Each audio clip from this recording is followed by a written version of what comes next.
Bonjour, aujourd'hui on rencontre Blanche Flémal d'Inbewe et on va parler Open Data.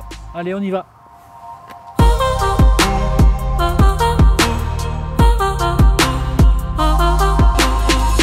Bonjour Blanche. Bienvenue. Je t'en prie. Merci.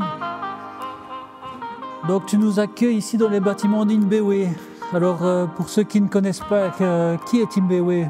Donc Inbewe, c'est l'intercommunal qui est actif sur le Brabant-Wallon. Inbewe a plusieurs missions, des missions type d'une intercommunale, donc la gestion des déchets, la gestion de l'eau et la gestion des parcs d'activité économique. Mais on gère maintenant des nouveaux services au sein d'un département qui s'appelle le département de la transition numérique et durable. Et donc moi, je travaille au sein du département du service digital. Ok, parfait. Et donc il y a quelques temps, vous avez mis en place un nouveau plan stratégique. C'est ça, on a dû réfléchir au nouveau plan stratégique 2023-2025 et l'objectif était, d'en plus des services communs d'Inbewe, on voulait offrir de nouveaux services aux communes. Et comme Inbewe était déjà opérateur de la dynamique Smart Région depuis 2020, on a réfléchi à des nouveaux services et vu l'arrivée du décret Open Data, on a décidé d'accompagner nos communes dans la mise en place de ce décret. D'accord, donc l'axe numérique, l'axe Smart Région, l'axe Data, c'est vraiment une nouveauté pour vous, opérationnalisée dans ce nouveau plan stratégique. Alors l'Open Data, il y a plusieurs faces.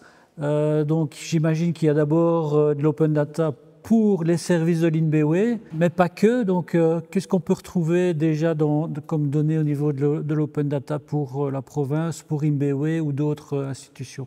La volonté, c'était vraiment de créer une plateforme pour récupérer l'ensemble des données des acteurs publics structurants du territoire, dont Inbewe, mais aussi la province du Brabant-Wallon et les 27 communes de notre territoire. Alors, quel type de données au niveau de la province ou d'Inbewe? Alors, au niveau d'Inbewe, on aura tout ce qui est des données, par exemple, liées aux déchets, aux localisations des reciparcs, des bulles à verre, mais aussi aux quantités de déchets produites. Et par rapport à la province, on a aussi de nombreuses données concernant, par exemple, les points nœuds et les localisations des activités scolaires, etc. D'accord, donc la gestion des déchets, donc la gestion des parcs à containers. Et là, je pense que vous avez été assez innovant avec un projet notamment financé par Smart Région pour avertir la population qu'il y a beaucoup ou pas beaucoup de fils pour aller au parc à containers. Et ça, c'est de l'open data en fait.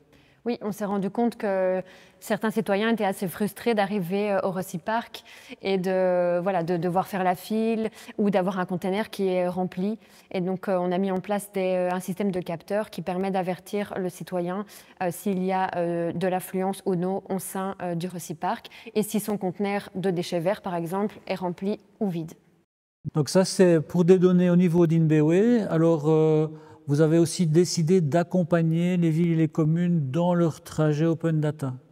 Oui, on s'est rendu compte que les communes n'étaient pas forcément encore très formées à l'open data. Il y a aussi parfois de fortes confusions entre open data et données à caractère personnel. On en a beaucoup entendu parler. Et donc les communes ne connaissent pas forcément la différence ou la frontière entre les deux.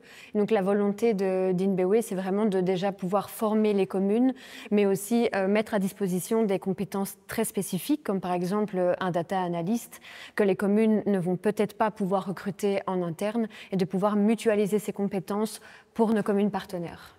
Autre asset de la région et de l'agence du numérique, c'est la plateforme ODWB. Donc vous avez non seulement un accès pour mettre des données, mais vous avez un sous-domaine. Quelle est la stratégie derrière ce sous-domaine en fait? Qu'est-ce qui vous permet de faire?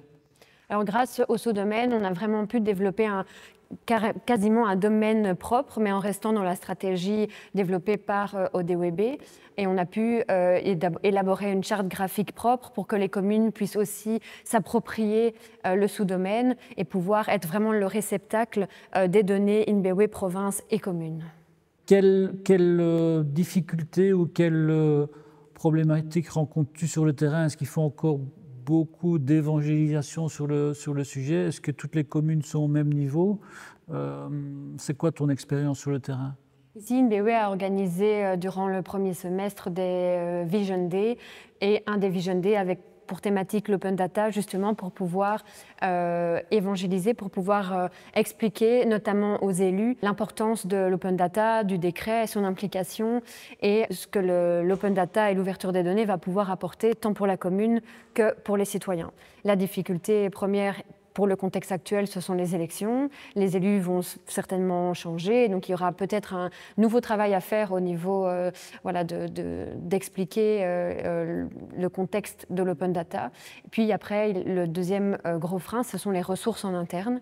Il y a peu de communes qui peuvent dégager du temps pour avoir des membres du personnel qui sont dédiés à la gestion des données, et c'est là que InBeWe a réellement un rôle à jouer en mutualisant ses compétences. Et quels seraient les conseils que tu donnerais aux communes qui hésitent ou aux organisations publiques qui hésitent à ouvrir leurs données? Le conseil que je donnerais, c'est d'au moins essayer, que ce soit par un petit jeu de données, ou au moins pouvoir montrer qu'on est ouvert et transparent à la population. Alors pour conclure cette interview, qu'est-ce que tu donnerais comme message? Quel est le message que tu veux faire passer à la communauté Open Data de la région Rhône-Alpes?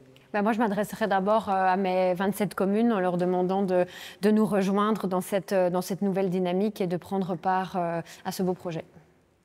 Eh bien, merci Blanche pour ton enthousiasme dans ce projet Open Data, et on espère voir vite des premières visualisations supplémentaires au niveau de la plateforme.